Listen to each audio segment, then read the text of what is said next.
Thanks, Concorla. Taoiseach, the last time Minister Shatter was up to answer Ministers' questions at the end of February, I asked him to conduct an independent inquiry into the Garda treatment of Ian Bailey.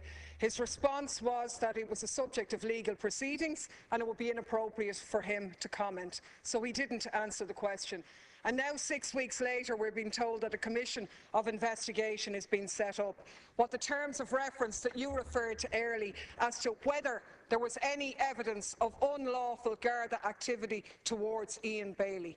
Evidence of unlawful Garda activity towards Ian Bailey has been known by this state since 2001 and the DPP's report. Information such as the fitting up, supplying and distribution of drugs by members of An Garda Síochana in that case. Mary Farrell in 2006 went to everybody and told how the guards had written off and done favours for her in return to giving evidence against Ian Bailey. And it is correct, as Deputy McLaughlin said, that there are rumours that French prosecutors, at the permission of Minister Shatter, are back on these shores to carry on and look at what we now know and knew for some time was a corrupt and false Garda investigation into that horrific murder of a French national. And you'd like to know that there are members of the French legal system in the gallery today, because this story has become international. Now, that case was horrendous, but it wasn't the only case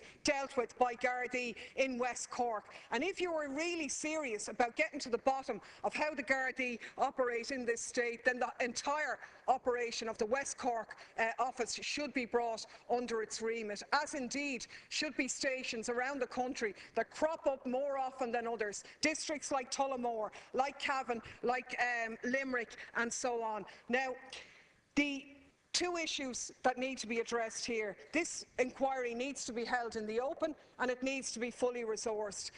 O'Mahony's internal inquiry had about 30 people working on it full time. There needs to be a full batch of senior counsel put to this case, but we need to know what they are. It can't be left open to the judge. I appreciate the fact that the terms of reference leave open the question of the prison recordings. That's not good enough. This is a very, very serious matter. Prisoners' phone calls being taped with their solicitors.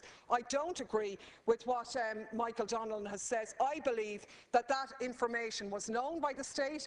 I have evidence which suggests to me that in the Midlands prison, for example, Gardaí from Tullamore last year sought information from that prison to get access to recordings between a solicitor and a prisoner in that prison. I believe that that knowledge was well known. These things aren't in the past, Taoiseach. I think yourself and your friend the Taoiseach were trying to say that a line has been drawn, that you're now in favour of new appointments and a new independent police authority. How anybody could take that seriously, given that you absolutely vilified that idea last year and said it wasn't necessary. You're presiding over a dysfunctional police force at the moment, and you need to do a lot more than this, what is in some ways a sideshow. If you were really serious, you'd be doing a thorough commission of investigation into far more than the matters at hand, and we would be deciding the terms here.